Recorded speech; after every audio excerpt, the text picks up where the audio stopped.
All right, Naomi, thanks for coming on. And I know you said at some point in this episode that Twitter is no longer. So I'll ask you the version of our regular question, which is in the length of a tweet thread, or an Instagram thread, what did we talk about during this episode?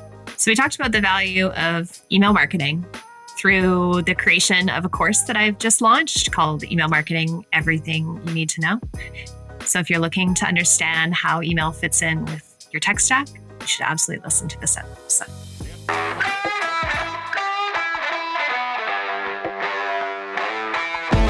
I'm Amy Syed. I'm Shaw Collins. And this is Numbers and Narratives. First thing I do want to ask is what is this Email Geeks group that you both are a part of? Is probably the most amazing community I accidentally stumbled into and has completely accelerated every single career move I've made since joining it. It's like 20,000 email marketers. It could be more at this point, but essentially it's just this Slack community. When Slack was acquired by, Adobe? Did Adobe acquire Slack? Who acquired Slack? Salesforce. Yeah. There we go. Similar behemoth. Yeah. One of the founders of this email geek community, I think, tweeted at the founder of Slack, basically being like, hey, we have this online community. There's 10,000 of us. Anyway, we could get on a community plan or something, or have a nonprofit discount, essentially just a resource group of things about email. And he granted the community free access to Slack forever, which gives us search history and endless messages and, that non-expiring thing that happens to messages if you're on a free Slack plan. But that can't happen anymore. So yeah, it's just this community that is sick. Anytime I have a question, I go there. Yeah, it is. I mean, I think in general, what's amazing about email marketers is it's a community of, any other discipline of marketing that I've been involved in. When you join their Slack communities, it's people trying to sell you on stuff. It's people trying to promote themselves. It's very transactional, and it's the douchiest of marketing happening. Email marketers are just people who love email and are constantly told that their channel is going to die and are constantly told that their channel is boring, even though it is always one of the most important channels for a company to have and to do well in. And so what you have is this group of people who just are all so passionate about email and want to help each other and build each other up. So you're not allowed to promote stuff. It is just I need help. Here's what I'm struggling with. What's going on? There's channels for every single ESP and CRM you could ask for. There's channels about analytics. There's channels about personalization, about copywriting, about speaking. There's reading groups. I'm in a group of New York City email geeks, and we do a Slack or a Zoom call every couple of weeks and just catch up and talk through problems. And that's how I met Naomi. That's how I met Avi. That's how when I actually met Naomi in person was at Really Good Emails, which is, an amazing conference, but it's an amazing conference because the email community is amazing. But it was I'd known Naomi and Avi for years because I've been literally slacking with them and asking for help for years. And then it just hits. It's great that those communities exist, right? Because especially when you get to a size like 20,000, I'm in a couple where it's a few hundred, and you can start to see if it's not actively moderated, if the people that are in it don't care about what it's for, especially as more and more people join, right? More and more people join for sales purposes, for other purposes. And so that's pretty cool that you can have something that has 20,000 people, but it doesn't seem, you don't stop using it because it's this is just a cesspool of people trying to sell me stuff now. That's pretty sweet. I think also it helps that it's on Slack, which is the tool that I have in front of me every single day. I struggle with communities that are website forum based or even Discord. I can't get into them, and I'm trying. I've joined so many, and I'm ready to have the same level of engagement as Email Geeks on Slack in this new Discord community. And I forget about it. It just becomes this icon on my desktop that I don't open. So half of its success, I think, is it being in Slack. It being Slack? Nice. That's sweet. I am a passionate fan of Braze. And when they moved their community from Slack to whatever platform it's on now, I've logged in 2 or 3 times. Yeah. Yeah. And there's been like sub communities that have popped up on Slack because Bonfire went away. And I like am active in those. Ooh, Bonfire. That's a cool name. I know. It's a very cool name. It's a smiley face in a fire. It's nice. Do you mind giving an intro to the listeners of this podcast as to what you do? I'm Naomi. I'm a career email lifecycle marketer. I've been in the email space since 2015, primarily working in-house at SaaS companies as a dedicated email or lifecycle marketer. With lifecycle, that just means I also touch in-app and push and SMS in addition to email. I've also had the privilege of working at 2 ESPs now, the first being Braze out of their London, UK office. I was an onboarding manager there, which was quite a cool role where I got to work with the client for the first 90 days after they closed the deal and educated them on the tools and the best ways of using Braze. And I also work currently at Customer.io, which is another ESP marketing automation platform. And I joined them through their acquisition of Parcel, which is the best email coding platform. So I joined them 2 years ago, and I can't get enough of email. I do email consulting in my free time, and that originated out of COVID, where I was either just going to spend time on my couch purchasing sweatsuits and watching reality TV. And instead of that, which I did in copious amounts, I kind of leaned into the consulting side. So I work outside of my 9 to 5, primarily with 2 to 3 different clients at a time, helping them with e-commerce strategies or email audits where I just outline growth strategy. And I also teach email at a Canadian-based digital marketing academy called Jelly Academy. So I run a 3-hour seminar once a month, and I've been doing that for coming up on 2 years, I think. So I don't have a lot of hobbies. I just do email, and that's fine with me. I was gonna say that you just described 3 jobs, and you're coming out with another course, right? I assume that's not related to Jelly Bean. Yeah. So it's 4 jobs. You have 4 jobs. Yeah, they all are in their own little silos, but at the end of the day, it's email, and I love email. So it doesn't feel like 4 jobs. I was gonna say, yeah, it's really nice when you're a big fan of something. You had email characters before that. Yes. Yeah. I created a Google Chrome extension that allows you to highlight a length of text, specifically with the intention that you'd be able to check the length of like a subject line or a pre-header preview line to determine if it's going to cut off on different devices.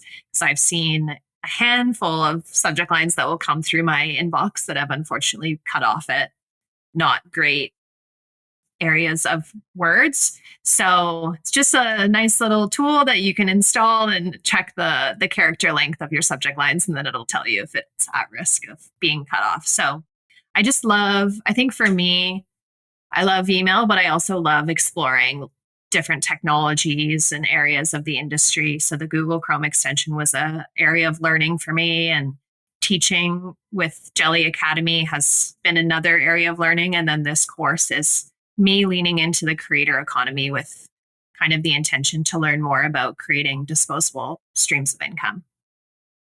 And real quick before we jump into the course, I want to emphasize, how did you describe what Parcel is? The best email coding platform.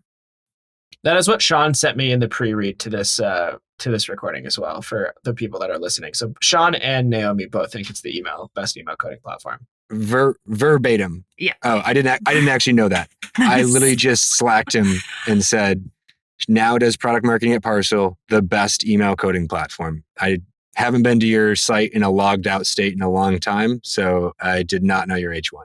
It's just ingrained. Tell us about this course, why you did it, and what it kind of covers. Yeah. So 2 years ago, I wrote kind of in my annual reflection recap that in 2023, I wanted to create a course on email marketing, definitely inspired by how I see these students come through Jelly Academy so interested in learning more about email marketing. Their intentions and passion for learning something like this it's led me to this light bulb moment that like, hey, maybe the world does need more content on email marketing in a really broad and generic live training type capacity. And it was also inspired by one of my own favorite creators. Her name's Bridget Casey, and she's a Canadian financial content creator. And I discovered her on TikTok. It must have been like 2 years ago, where she goes over just concepts of different accounts you can hold as a Canadian. And I signed up to her email newsletter and discovered she did have a course, and I ended up purchasing it and expensing it through my education budget at work. And I was just infatuated with this inner community she had created based on her own expertise. So the light bulb moment, going into 2023 was like, I want to learn about the ways of delivering a course on my own terms. And I want to write down everything I know about email to enable someone to pick up email marketing and kind of run with it and feel confident launching their first newsletter, or in my own experience, creating their own life cycle program and how to deliver content at the right time. So over a year, I spent probably writing the content down. It was in a Google Doc originally, and then I ported it over to this really cool platform called Tome app, Tome.app. It was this AI presentation builder because I am so bad at Google Slides. Like if I want to ruin my day, I go into Google Slides and try and create a presentation. I can't stand it. Do you find that Tome? I always, for some reason, I thought like it was to me, but maybe I don't know if it is. I used to actually work with the founder. Tome makes sense, right? Like it's like a big ass book. Yeah. Oh, sick. How is it? How did you? It sounds like heavy, it works well. one. I think it's Tome, but I'd be interested in learning if that is the way. No. I don't know anything about it. I just I was like, oh, sweet. Now I know how to properly pronounce the name of that app. That's great. I love it. I love the platform. As soon as I discovered it, I was like, I want to create all my presentations on here. And I also love potentially the way that you can create a really long, almost landing page slide. So if I am doing like a live recording, I can scroll down on my page instead of like switching to a new slide. It just feels really flexible in terms of being able to illustrate content. And they have this really amazing AI prompt feature. So I can either say, make a slide with an H1 and two H2s with 2 pieces of paragraph text under each, or I can write out the prompt, tell me what an open rate is in the context of email marketing. And it just completely changed the way that I crafted a lot of content for this course. So all that aside, I leaned into this Tome app. I created all this content. I had probably around 200 pages of slides. And at the end of 2023, I went and I hired a videographer and a studio to film the content for me. And my intention was to just take all the raw footage and build it myself, structure the course exactly how I wanted. I was like, I can do video editing. This is totally fine. I can't do video editing. I can't do it at all. There was no storage on my computer. It was like a complete mess. And so I completely dropped the course. At the end of 2023, I was like, I'm frustrated. I don't think it's worth it. This is going to take me like 100 hours to actually produce with no video editing chops. I'm like, what do I use? iMovie? What do other people use? It just felt like this endeavor that I did not want to embark on. So I just completely set it aside. I didn't touch it. And it wasn't until this summer that I kind of took the pressure off of this course doesn't have to be professional video of me talking. And I instead was like, I'm just going to record on Loom. I use Loom every day. According to the monthly emails I get from them, I'm saving like 20 hours of meeting time. So it seems like a good tool to use. And I did. I sat down for probably like an hour a day and I just recorded the modules. And that was exactly how this course creator that I loved recorded her podcast. She did it over Loom, or not podcast, sorry, but how she recorded her course. It was all done over Loom where she had her little face in the corner, but your focus was the content that she was sharing and not how she was delivering it. So that was how my course ended up being finished, was this summer. For about 2 months, I spent recording it and then editing it. I was going back and forth between hosting it on Squarespace, which is where my website is hosted. And they've recently come out with a course offering, or using something like Gumtree, one of the two, Gumroad or Gumtree. I've purchased other courses from that platform before, and I ended up just leaning into the Squarespace piece because it was already in my tech stack. So that's the recap. There's something beautifully email-ific about you just giving up on the really high touch corporate, beautifully edited version and being like, screw it, I'm going to do it myself. Like there's something that feels right about email doing that. Yeah, I feel bad. Like if the videographer is ever listening to this, like it was not the content or the quality of your video. That was not the reason why I didn't pursue it. I just oversold myself as capable to edit the raw footage that was provided. It's hard. I fully thought I was going to be able to edit it, like no problem, but no. It's really tough. It also just like takes a really long time because you just need a massive machine to do it, I think. That's it. And I don't have a massive machine. Yeah, it's super tough. I guess like what with your course, like who should be taking this course? Mm-hmm. I envision the person that's taking my course is someone new in their digital marketing career. In my opinion, 5-10 years ago, digital marketing was a role where you wear a lot of hats, with social being a pretty large focus. I think in the last 5 years, we've seen that social marketing isn't necessarily as great as it used to be. There's so many different algorithms happening on Instagram. Twitter is obviously no longer. I think you can lose your audience really, really quickly when it comes to social marketing. Think about Clubhouse and how that became an overnight sensation and then no longer an overnight sensation really quickly. But email is really a channel where you own your audience entirely, right? So I think I'm seeing a lot of teams realize and see the value of email. And I'm hoping these kind of junior digital marketers, or really anyone that has maybe focused on other aspects of the business, can come in and learn the foundations of email all the way through list management and website strategy for how you should be placing sign-up forms on your site. And then deliverability information. What do you need to know about deliverability if you run into a scenario where you're caught with low open rates? How should you be looking at the metrics that come through after you send an email? What metrics are important? Should you be kind of stressed about an unsubscribe?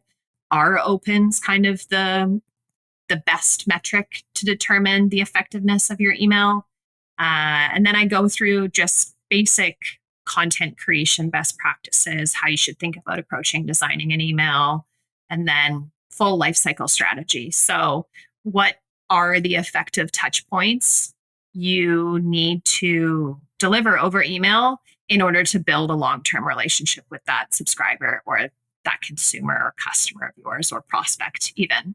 So the intention of the course is to be quite broad today. I want it to essentially speak to digital marketers that are open to learning the specificities of email. But for me, I also want to take what I hear back from those that do engage with the course to further create better, more niche content down the line. So I have had a couple of people reply back with wanting to know the technicalities around email design, how to create a hover effect, how to add gradient backgrounds, that kind of stuff. So it's a cool learning for me to maybe make future content off of. Honestly, like I don't really know that much about email marketing. I run a SaaS company, right? I run a SaaS company and we do work with email marketers, but like we plug in and help them do retention and all that kind of stuff. But like for my own purposes, I'm not a marketer by trade. I'm a data scientist. I actually do want to learn quite a bit about it. Like I guess why, like what aspects of your course do you think I should look into? Like as like maybe somebody who is in your target demographic where I'm not an email marketer at a SaaS company, but I'm probably going to be the first, I'm always like a D- student at a lot of different things. Like a D- salesperson, D- software engineer, D- UX designer. Now I want to become a D- email marketer. Email marketer. Okay. Yeah. That's good. to know. I Like, hopefully I can become an A plus, but like as long as I'm D minus, like it's fine. Like then I know what a good email marketer is and I can hire one eventually. Okay, back to your question. What should you know about email marketing? I think at a high level, my course introduces how email fits in with your digital landscape. If you are currently a company that like has a website and maybe has a couple social channels, this course will teach you how email as a tool to build relationships fits in with the other things going on in your digital ecosystem. So the one thing that I love to talk about is how the use of websites and social channels are great for top of funnel, but they're not great for anything in the middle of the funnel, driving someone from like a lead or prospect straight through to like a retained customer. It's going to be email that is going to do that job because one, you have data on them, such as their email address, their first name. You can implement touch points to get individuals information that you didn't get at time of sign up, such as what are you looking for on this platform? You could have a simple email with 3 different options, and based on someone clicking one of those options, you can assign a custom attribute on their profile that you can later use for personalization. Or you can use that attribute information to steer them towards different parts of the funnel. Let's say that they want to talk to someone in sales, or they want to talk to you, or they just want to sign up self-service. Like all those options are on the table, and you can learn so much from your subscriber based on using email. So, yeah. Do you oftentimes find that a lot of it has to do with like education and upsell isn't the right word because we're talking about getting like maybe converting somebody from a lead to a prospect, but something that you said was kind of interesting here is like, if I know that, you know, somebody clicking on, I don't know, the customer experience part of my app, the next likely thing that they are likely to look at is like the competitive intelligence part of the app. And so I send them an email being like, hey, like, I saw you saw this. Now do you see this? Like sort of like, curating almost the educational content of my product based on like what they did, right? Mm-hmm. Absolutely. And that's the like key of success with lifecycle marketing is looking at the key moments, the key milestones that you want your customer to reach and tailoring your communication around those. So I look at my customer journey with a couple of aha moments, the end one being hopeful conversion. And I'm like, what other events lead up to that?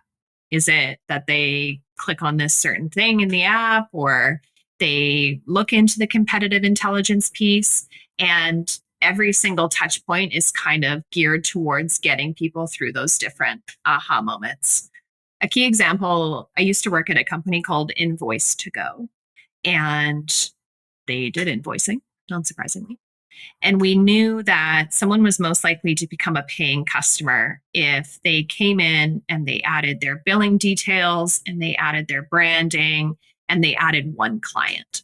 So every single touch point from me, whether it was an in-app message inside the mobile app or web app or a push notification encouraging them to add their billing details, they were all teeing up for these different life cycle moments that the customer really didn't even know of. We knew that they needed to accomplish them, and these events led to the highest rate of success, but the customer didn't.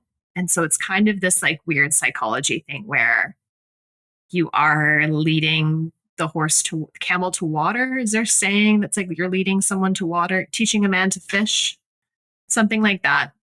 Yeah, you can lead a horse to water, but you can't make it drink is the saying. There we go. I like that it became camel on that, though. That was great. Well, camels store water for a long time. That's right. Maybe you can lead a horse to a camel, too, and still probably can't make it drink. Bring all of Noah's Ark to the water. And every customer will be happy. Yeah. So one aspect of the courses would be teaching you how to effectively understand how email fits in with your digital landscape, which seems like you're open to learning about. And the other aspect of my course is, I think something you would find interesting is how to deliver content effectively. I see so many newsletters that are like packed full of content, so many different articles, so many different links. And at the end of the day, I'm like, is that even effective? Like, do you know how your customers are engaging? Yeah. That sounds useful on so many different levels. Like Sean and I talk about this a lot, but like, why is our LinkedIn content one week performing better than other weeks? Like, Yeah. what is even beyond email? Like, that's just generally, I think, a really good. I would love to learn that. So, all right, Yeah. sounds like you've got a student. The thing with email too is I do preach in this course, like, one benchmark that you see online is not going to be your benchmark. Like, I don't think email is this one size fits all thing where you see one strategy being done somewhere and you can replicate it perfectly. The key learning that I have taken out of being an email marketer is, like, you really do always have to be testing in some capacity, and your biases can really deceive you. We had Mark Robbins, who's just this infamous email developer, email whiz, joined the Parcel team a year and a half ago. And the emails at my full-time job at Parcel have always been text-based because, one, I'm not a designer, and two, they're just the easiest emails to get out the door. So when Mark joined, I was like, this is going to be sick. We're going to design so many amazing emails. They're going to have interactivity. They're going to have hover effects. They're going to look so good. So he designed out all these emails, and we ran an A/B test where we compared the text-based emails next to these beautiful ones that Mark created. And conversion and click-through rate were so much higher in the text-based variant than the designed one. And I was so devastated because my bias had led me towards believing that a nicer designed piece of content would perform better. So I find it difficult, like, in the email space, preaching certain strategies, knowing that it's not going to work for some businesses or a majority of people out there, but you just have to be open-minded to trying a bunch of stuff and then throwing it out if it doesn't work, or potentially coming back to it in 2 years' time and trying it again.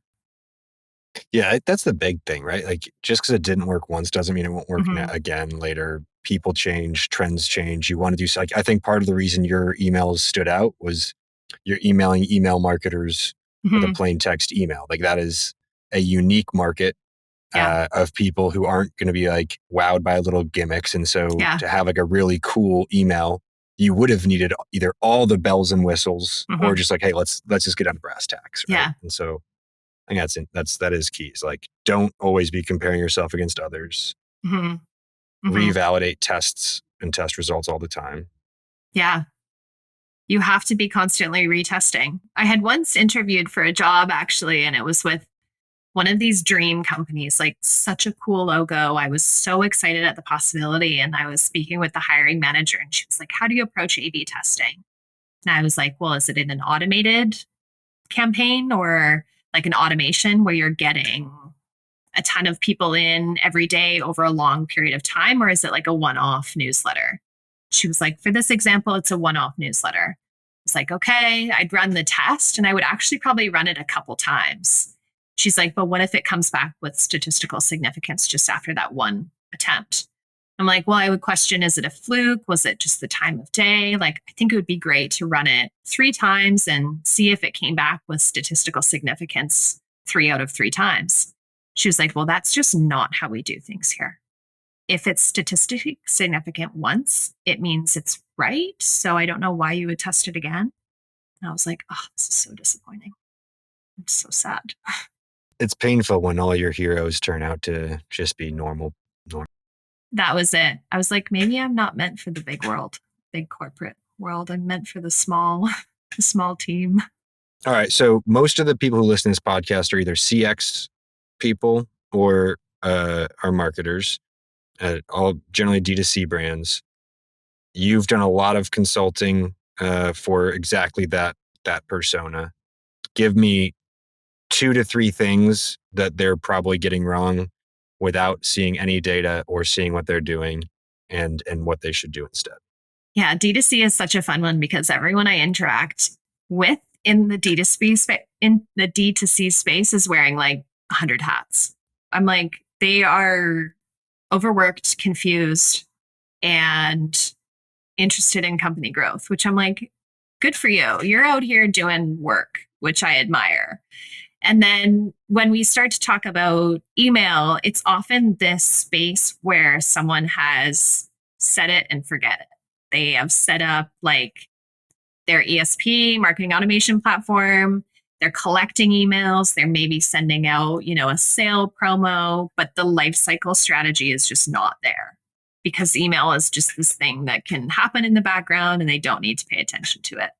So I think what I would absolutely recommend every single D2C person do is one, look at their website strategy for how they are collecting emails. If there's not a pop-up or an option to sign up to email in some capacity in the website footer, you're missing out on potential top of funnel lead generation. And then with that, there needs to be a welcome email of some sort on the other side, confirming that the recipient has opted in some capacity or outlining the value that is potentially what is to come with the email program.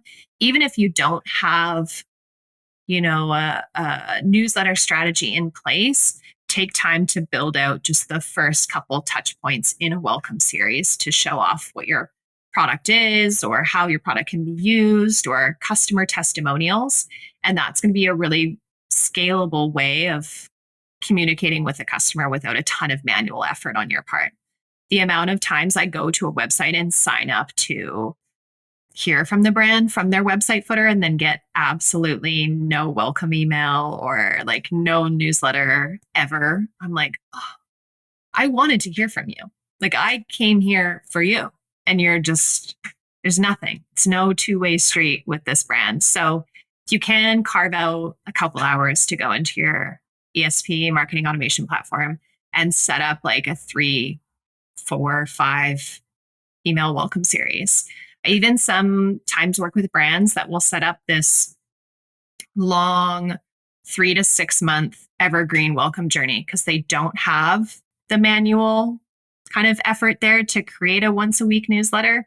So they essentially just repurpose all their blog content or product walkthroughs into this welcome series and try and use that as a way to convert a user to a paid plan or purchase of a product.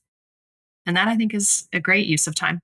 Yeah, I used to just when I was agency side, I would find like the campaigns that had won and like just done really, really good things, and I would just make those the onboarding for like while we started things off, like just like, hey, this sold a bunch of things when you sent it last time. Let's just send it more. You don't need to reinvent the wheel. You can completely repurpose content that has worked really well for you in the past. And there's no problem with it. It's a great way of saving time. It's also disappointing. I let this domain expire. And so the Google sheet that I had with all these stats is gone. So I'm partially making these numbers up. But I signed up for like 500 newsletters from like e-com brands that I thought would be like great at marketing. I was going to collect all these examples. And like 23% of them never emailed me or texted me. Yeah.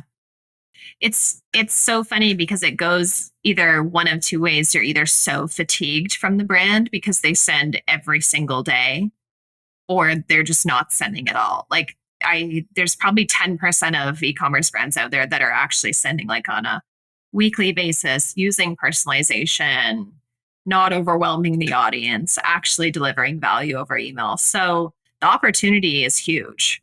The opportunity is it's so huge for people to actually start using email as an effective tool without fatiguing an audience. And I don't see enough people doing it, which is sad because it's such a high impactful channel, both for building customer relationships, but driving revenue for the business. There's one aspect, which is, email can lead to more money, but it's also like email can lead to these relationships with people that will inspire the future of your product. And learning things from your customers is a great way to just forge a better product roadmap or business strategy. And email is essentially that channel that you can have those conversations over. So I wish everyone used email a little bit more. But before we jump off, is there anything else you want to pub to our listeners? There's probably one other thing that I'd love to share about the post learnings after launching the course. I went into launching this course with the intention that as soon as I launched, it would be this kind of course that would drive an income stream on its own. And what I've come to realize is I actually think in order for it to succeed, I do need to be marketing it consistently in some capacity. It's not just going to be SEO and consistent traffic to my website that will result in that success. So my original marketing plan was to promote it on social, once every 2 weeks with this kind of static post to my followers on LinkedIn and Instagram. And instead, where I've learned I need to pivot is to actually open up the course for a week period, close it off, leave it for the quarter, and then do a kind of mini launch once a quarter. I found that the kind of launch buzz was what drove a ton of signups initially. And then it tapered off, which is totally fair.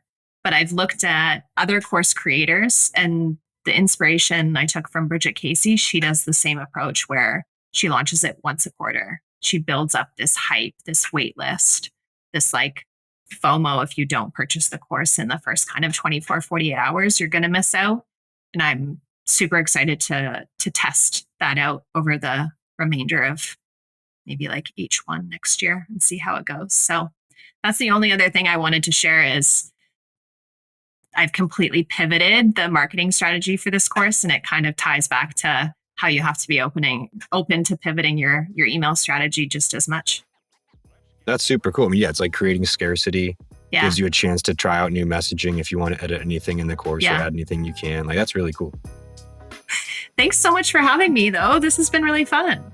Yeah, this is great. Thanks so much for coming on. Yeah, nothing like a nice Friday afternoon call. We really appreciate you doing this. And yeah, once again, thank you so much.